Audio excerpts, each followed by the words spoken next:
Good morning mga kababayan, mga kapaps. May naisip lang po pala ako mga kababayan.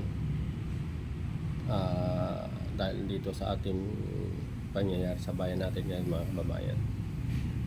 Balikan lang natin yung mga nakaraan mga kababayan, mga kapaps. Kung inyong naalala ay 1996 nagkaroon tayo ng eleksyon. Sa eleksyon na yun ay nanalo si Ferdinand Marcos Sr. against Cory Aquino mga kababayan. Ang isang dahilan na pinatalsik nila si President Marcos mga kababayan, sa Comelec ay panalo po si President Marcos Sr. mga kababayan, and si Cory Aquino ay nanalo doon sa, sabi nila, nanalo doon sa non-fred na pinapangunahan ng Katoliko, no? Yung Bishop of the Philippines na si Cardinal Sen mga kababayan. So inano nila na tumawag sila ng taong bayan para patalsikin, mag-rally doon sa Isa Shrine. So ang isang punto sa mga kababayan ay babae, diba? Babae. So si Cory Aquino ay naglaban against Ferdinand Marcos for presidential election. Kasi nga too much of corruption daw against Ferdinand Senior Marcos, diba? Ferdinand Senior Marcos. Pero nang sila ay nakaupo, si Cory nakaupo in 6 years, wala naman silang ginawa. Tapos panay sequestered ng mga ari-arian ng mga Marcoses at pati ari-arian ng bansang Pilipinas ay pinagbebenta nila mga kababayan at wala naman silang ginawa. So yun ang dahilan na umalis si President Marcos sa atin, diba mga kababayan, kung inyong natatandaan. Ako nga kasama rin po ako dun sa rally nung araw ng 1986. Ako'y isang estudyante nung araw. Ako'y siguro 18 or 19 ang edad ko nung araw mga kababayan, 1986. Nasabi sa amin ng aming professor, umalis kayo sa school. Pag hindi kayo umalis, bagsak kayo sa examination. Pasado kayo lahat sa finals. Mga kababayan. So siyempre ikaw naman ayaw mo bumagsak, sumama ka sa rally at magsigaw, ibagsak si Marcos, ibagsak si Marcos. Yung mga kababayan. Tapos ito na naman si Gloria Arroyo, vice presidente ni ERAP mga kababayan, kung yun yung natatandaan. At ang kanilang aligasyon tungkol kay ERAP ay dahil din sa plunder, dahil din sa katawalian. At nagtsotso naman ito sa kay President ERAP ay si Chavit Singson mga kababayan. Kaya yung natatanda na si Chavit Singson yun mga kababayan. Ngayon ito naman si Gloria Arroyo, atat na atat din na gustong umupo bilang presidente ng Pilipinas. So dalawang babae na, diba, ng agaw ng pwesto, si Cory at si Gloria.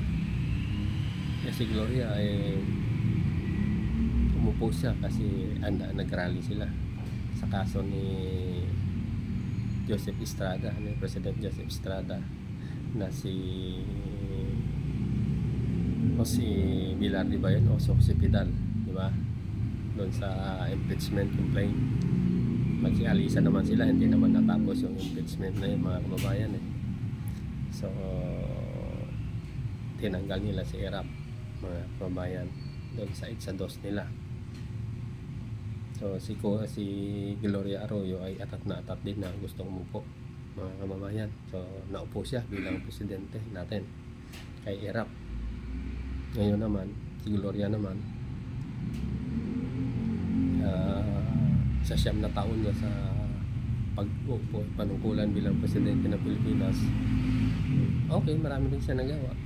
Pero siya ang nagsimula nun mga kababayan, yung joint venture ng Chinese noong araw, kung naalala nyo, doon sa West Philippine Sea, sa Scarborough Shoal, kung naalala nyo lang.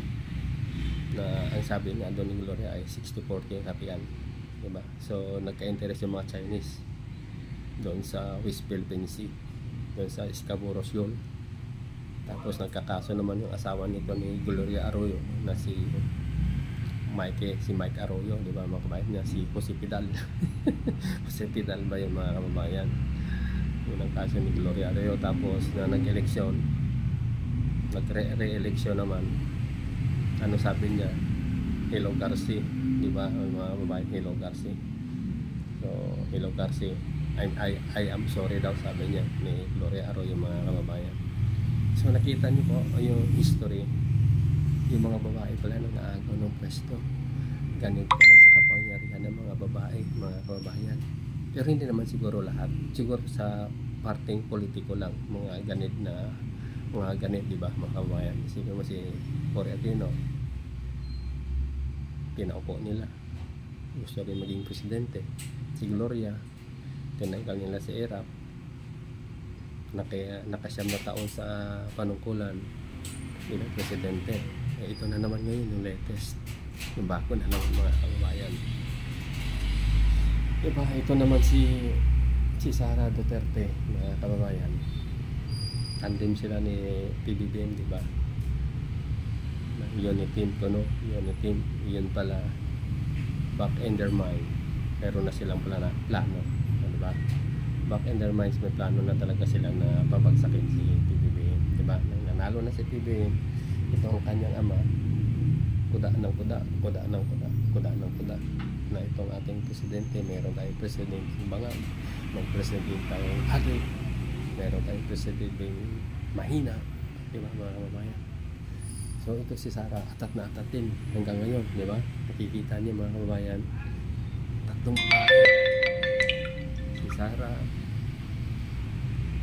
si Cory, si Gloria. Tatlo sila. History repeat itself, pero hindi napapayag, mga kababayan, taong bayan, kasi alam natin lahat na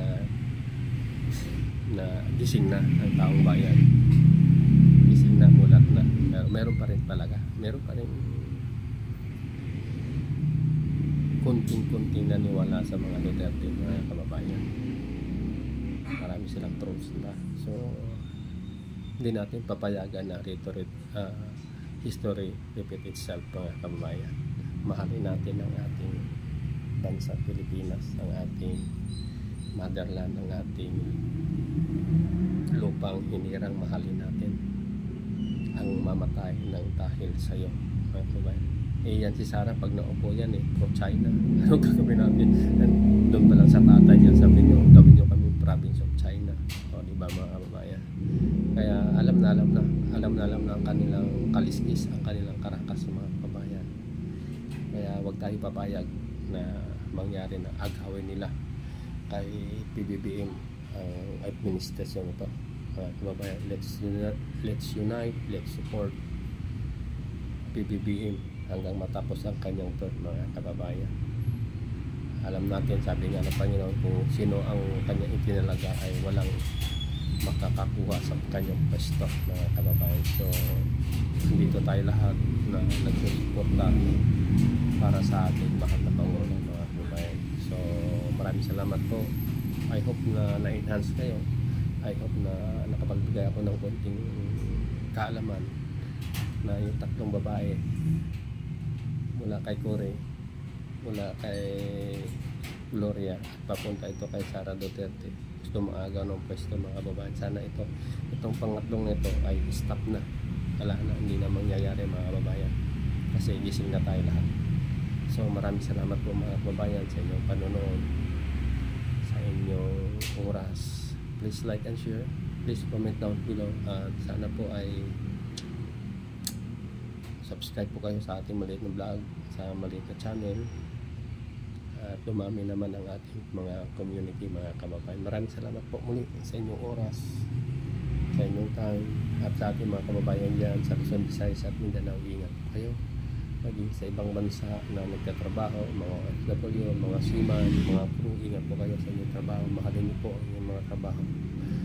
Okay, mga kababayan, ulit maraming salamat po. God bless us all. Bye bye.